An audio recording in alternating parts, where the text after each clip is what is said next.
অন্নপূর্ণা ভান্ডারের ৩,০০০ টাকা নিয়ে বড় আপডেট। আপনি কি অন্নপূর্ণা প্রকল্পের ৩,০০০ টাকা পাওয়ার অপেক্ষায় আছেন? সাবধান, একটি ছোট ভুলের জন্য আপনার অ্যাকাউন্টে টাকা ঢোকা বন্ধ হয়ে যেতে পারে। আপনার কি ডিবিটি চালু আছে?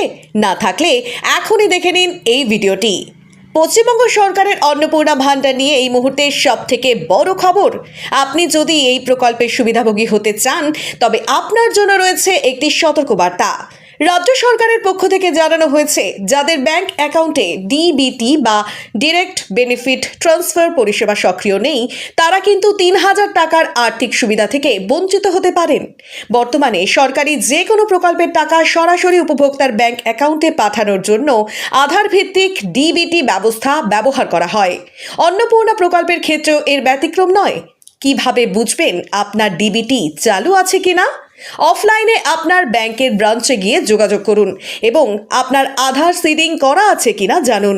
এছাড়াও অনলাইনে আধারের অফিসিয়াল ওয়েবসাইট থেকে ব্যাংক ম্যাপিং স্ট্যাটাস চেক করুন। যদি আপনার অ্যাকাউন্ট নাম এবং অ্যাক্টিভ লেখা থাকে তাহলে কোনো সমস্যা হবে না। গ্রামের দিদি মাসিদের জন্য এই খবরটা অবশ্যই শেয়ার করুন।